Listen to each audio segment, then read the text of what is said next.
Salut la gang, je vais passer un petit peu de temps pour vous parler des événements naturels et phénomènes naturels au Canada. Ça va juste être une leçon, ok? Ça, c'est dans votre curriculum. Ça, je veux juste, disons, passer à travers un petit peu. On va essayer de figurer, disons, quelles de ces catastrophes naturelles-là qui sont liées à des activités humaines, puis quelles qui sont juste naturelles, ok? So, here we go.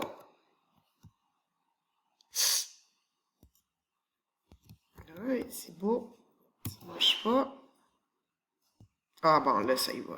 OK. OK, 10 minutes. OK, so une catastrophe naturelle, c'est quelque chose, disons. OK, je suis pas certain que je suis à la bonne place. So, c'est un événement d'origine naturelle. Ça provoque des bouleversements importants. So, évidemment, ça affecte beaucoup les humains, puis ça affecte aussi l'économie. OK? Il y en a qui sont naturels, il y en a que c'est juste la façon que c'est, la façon que la Terre, disons, elle a été conçue, mais il y en a encore beaucoup qui sont causés à cause de nous autres. Bon, ici la question, whatever, je vais vous dire c'est quoi la réponse. Là, un événement naturel qui se produit dans un endroit inhabité, c'est ce qu'il n'y a pas personne qui vit là. Est-ce que c'est quand même classifié comme un désastre naturel? La réponse est oui.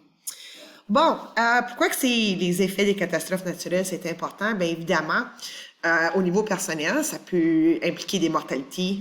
Aussi, il y a beaucoup, comme mettons qu'il y a un gros tremblement de terre ou qu'il y a une éruption volcanique ou tout ça, le monde qui vit là doit évidemment déménager. Puis ça peut causer, disons, des gros problèmes pour eux autres. Pour l'environnement, il y a certaines catastrophes naturelles qui peuvent vraiment avoir un impact sur l'environnement. Par exemple, les feux de forêt. So, si un gros feu de forêt, ben, allô, ta forêt est ravagée, là, puis ça va prendre quand même assez de temps avant que ça repousse. On détruit également des habitats. OK, so, disons des tremblements de terre, des éruptions volcaniques, ça va détruire des écosystèmes. So, là, les animaux doivent être déplacés aussi. Il y en a aussi que ça peut causer de la pollution. Puis en tout cas, la liste continue. Au niveau économique, ça coûte l'argent. So, tantôt, je vais vous parler un petit peu, je ne sais pas si vous vous en souvenez de Fort McMurray.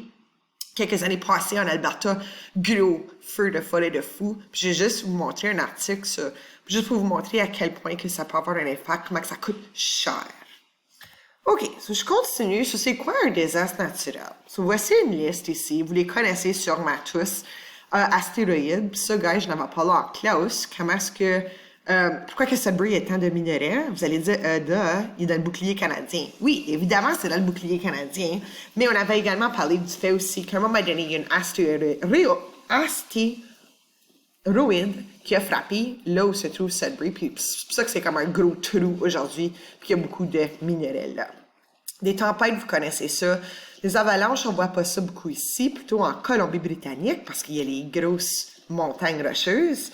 Des tempêtes de neige, on en voit. Des tremblements de terre, absolument pas, parce qu'on se trouve juste pas en dessous. Je sais pas si vous en souvenez, les plaques tectoniques, où ça se frotte, ça va provoquer des tremblements de terre. Des inondations, on peut en voir.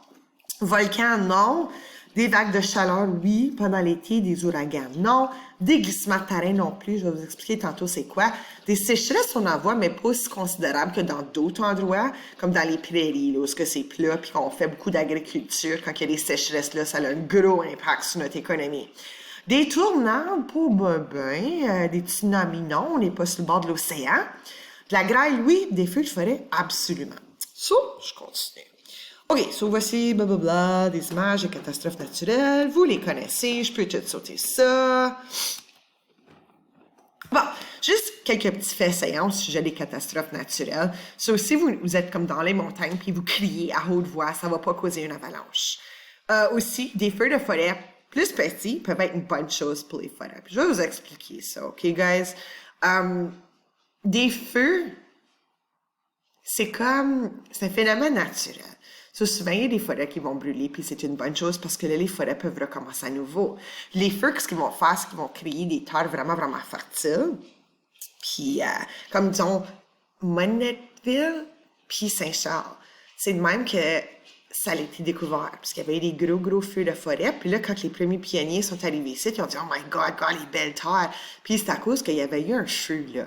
So, des fois, c'est des bonnes choses. Des tremblements de terre peuvent causer de grands tsunamis. So, guys, je sais pas si vous saviez ça, mais il y a des tremblements de terre qui se passent en dessous de l'océan. Puis il y a également des éruptions volcaniques. Il y a des volcans en dessous de l'océan. So, quand ça fait éruption, ou quand il y a des tremblements de terre en dessous de l'eau, évidemment, ça va provoquer des gros tsunamis, des grosses vagues. OK, so les feux de forêt, Au Canada, on dit qu'il y a 45% de ces feux de forêt-là qui sont causés par des éclairs. Est-ce qu'on peut prévenir ça? Absolument pas, c'est la nature. 55% en raison des humains. Vous m'avez dit long time ago, quand ils venaient juste de construire le chemin de fer, ben c'est comme ça que toutes les communautés, disons, dans le nord de l'Ontario, ils ont été créées. C'est à cause qu'ils ont fait le train. Puis, ouais, c'est ça. Souvent, il y avait comme des sparks qui venaient des locomotives, puis ça, back in the day, ça causait beaucoup de feux de forêt. Ça, aujourd'hui, 55% en raison des humains, puis qui que ça l'affecte? Colombie-Britannique, nous autres, Québec, les prairies, ben c'est plus ou moins tout le monde à part que les provinces maritimes. So, le Fort McMurray, guys, c'est probablement le plus gros feu qu'on a eu dans les derniers temps. Je sais pas si vous en souvenez une couple d'années passées, dans votre bout, oui, il y avait des gros feux de forêt. Fort McMurray, je vais juste cliquer ici, juste pour vous donner un petit peu un aperçu de combien que ça coûte, là. Okay? Parce que Fort McMurray, guys, c'est au nord de l'Alberta, puis c'est là où on a comme le pétrole, puis les sables bitumineux, puis le gaz naturel. So, si vous regardez le titre ici, Fort McMurray, un feu à 9 milliards de dollars. So, en anglais, 9 billion, c'est beaucoup. OK, so, je vais juste sauter, j'ai pas besoin de tout lire, là. So ici, c'est juste en train de dire comment est-ce que l'industrie pétrolière et forestière ont été affectées, disons, sévèrement par ce feu-là. Nous avons regardé les aspects financiers, mais aussi les effets indirects, comme les soins de santé mentale et les répercussions environnementales. So, évidemment, le monde qui a été affecté par ça, c'est tellement comme gros que ça peut avoir des impacts sur ta santé mentale, puis également aussi sur l'environnement. So, évidemment, les dommages ont contaminé le sol, puis l'eau. Puis ça a coûté 1 million de dollars. Les pertes physiques occupent toutefois la plus grande part des coûts, avec environ 4,5 milliards de dollars. Les immeubles résidentiels représentent la majorité de ces coûts. Sur les immeubles résidentiels, c'est les maisons des gens, sur les édifices, puis tout ça. Sur les feux de forêt qu'on a surnommé la bête, a forcé l'évacuation de 90 000 personnes, puis détruit près de 1800 résidences. Ça, c'est énorme, où est-ce qu'ils vont aller ces 90 000 personnes-là, right? Du côté de l'industrie pétrolière, les chercheurs estiment que le retrait de 1,2 million de barils de pétrole pendant 2 semaines a engendré des pertes d'environ 985 millions de dollars. Du coût humain, les pompiers, évidemment, c'est comme eux autres, ça coûte cher, là, ça. Ça a coûté environ 3,78 millions de dollars. Ils ont combattu le feu pendant plusieurs jours, puis il y en a qui sont venus de comme partout. 20 000 résidents ont eu besoin d'avoir de l'aide au niveau de leur santé mentale. Il y en a beaucoup aussi qui ont dû manquer du travail à cause qu'ils pouvaient juste pas, à cause de problèmes de santé mentale.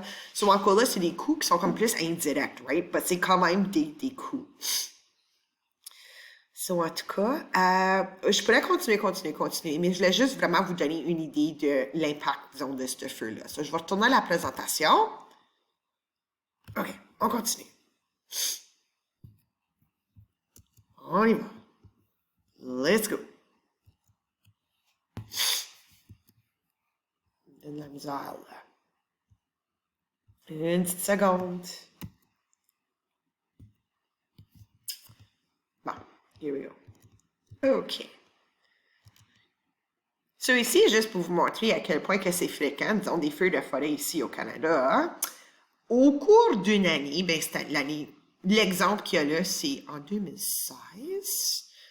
OK, on a enregistré 5243 feux de forêt au Canada. Si vous regardez ici le tableau, vous allez voir que ça part de 2006, puis ça va jusqu'en 2016. On a vu une baisse en 2016. En 2012, il y en a eu beaucoup. Puis là, guys, ça a souvent à faire avec la température, right? Évidemment, peut-être que l'été de 2012, c'était un été qui était comme super chaud, puis ça a provoqué beaucoup de feux de forêt. Bon.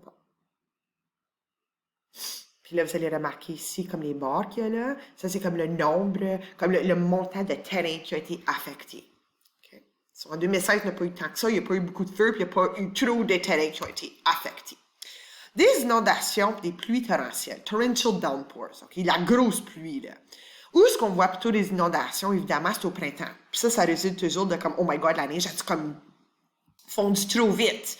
Puis là, il y a comme toute cette pluie-là, puis les sols sont encore gelés, où est-ce qu'elle va aller l'eau? Ben, ça cause des inondations. Je sais pas si vous avez déjà vécu, vous autres, de l'eau dans votre cave. Moi, je suis contente, j'ai pas de cave ici, là, mais c'est du trouble. On a l'autre maison, puis c'est bien du trouble. OK. So, des inondations, c'est le risque naturel qu'on voit le plus au Canada. Puis, guys, je l'ai répété souvent, ça, le Canada a le plus de lacs que n'importe quel autre pays dans tout le monde. Les inondations peuvent... La plupart du temps, c'est à cause que la neige, elle a fondu trop vite, mais il y a d'autres raisons. So, ici, ça dit la défectuosité d'un barrage naturel ou construit par l'homme. Puis, guys, écoutez-moi bien comme faut, OK? Long time ago, je restais à Saint-Charles. Puis, où ce qui est le deuxième pont West Arm, il y avait des castors qui avaient comme fait sauter la dame. Puis là, ça l'avait tout coulé, puis ça l'avait tout inondé le deuxième pont au West Arm. So, tu ne vas pas passer dessus. So, moi, je reste à Saint-Charles, OK? Puis, je suis 20 minutes de l'école. Pendant une semaine, moi puis M. Canville, il fallait prendre notre véhicule, aller par Warren, aller par Verner, aller par la Vigne pour se rendre à l'école. So, ouais, ça peut quand même, tu sais, si qu'un barrage naturel fait défaut, que ce soit la faute d'un humain ou la faute d'un castor, ça a quand même des grosses répercussions. OK. So, juste pour vous donner quelques exemples ici de comme les plus grosses inondations qu'il y a jamais eu au Canada, la rivière Rouge qui se trouve au Manitoba, ça l'arrivait souvent. Souvent. OK? So, ici, pourquoi? Chute abondante de neige, ça l'a fondu rapidement, puis il y avait ben de la pluie qui est tombée. C'est juste pour vous faire remarquer ici, là, vous pouvez le voir, disons, la région qui a été inondée. OK? So, c'est quand même assez énorme, puis la rivière, elle passe comme des titres, là. So. OK. So, le gouvernement de Manitoba était évidemment en état d'urgence, puis la rivière a atteint une inondation de 40 km. OK? Juste pour vous donner une idée de c'est quoi 40 km, guys? De Saint-Charles à Noëlleville, c'est 30 km. De Hager à Saint-Charles, c'est 10 km. So, pensez de Noëlleville à Hager. Ça serait comme toute cette région-là qui aurait été inondée. 25 000 personnes qui ont été évacuées. So, que fait que ce monde-là, où ce qu'ils vont, ça a coûté 815 millions de dollars de dommages. C'est la plus grande inondation du Canada. Comme d'année passée, moi je m'en rappelle, c'est dans le bout de Québec, même dans l'est de l'Ontario, il y avait eu des grosses inondations de fou. C'est juste, disons, une coupe. Puis là, vous pouvez voir ici la région qui a été inondée. Ça, c'est un petit peu crazy. Puis si vous regardez cette site là, où est-ce qu'il y a le rouge, excuse-moi, c'est peut-être une meilleure image. C'est tout ce que vous voyez en rouge, là, ça c'est où est-ce que la région a été inondée. Okay. So, voici ici une liste les plus grosses inondations au Canada. So, vous allez voir que ça varie, disons, selon les années, puis ça va également varier selon les régions. Question pour vous autres. Juste parce que des régions comme Peterborough, Montréal, puis le sud de l'Ontario, puis Winnipeg ont beaucoup d'inondations, mais guys, c'est à cause qu'ils se trouvent proches des gros cours d'eau. So, c'est aussi simple que ça. Regardez ici aussi, comment ça coûte en millions de dollars. Bon, des ouragans. Les ouragans, on n'en a pas une tonne au Canada. Moi, je ne veux vraiment pas passer à travers de tout ce tableau ici, mais c'est les catégories des ouragans. So, ce qu'on voit ici, catégorie 1, ben, à l'eau, ça ne fait pas vraiment grand-chose. Mais là, si vous allez taper en bas là, vous allez voir que ça a un impact beaucoup plus désastreux. So, techniquement, ça c'est surtout, disons, pour les États-Unis. Le sud des États-Unis, vous savez qu'eux autres, ils ont bien des ouragans. Sur la saison des ouragans, là, c'est comme juin jusqu'en novembre. Puis, ce qui arrive, c'est que les eaux de l'océan Atlantique sont chaudes. Ça produit un cyclone tropical. Puis c'est ça. Celui-là, c'est une catégorie de système météorologique qui comprend les dépressions tropicales, des tempêtes puis des ouragans. So, un ouragan, c'est une tempête tropicale. So, c'est comme où ce que les vents tournent, puis il y a comme un centre, là, puis comme la pression est basse dans ce centre-là. Ça, c'est comme l'œil, disons, de l'ouragan. OK, so, je vais arrêter parce que j'ai juste 15 minutes. So, je vais faire une autre vidéo après. On va juste terminer, disons, ce slideshow ici. OK? Je vous reviens.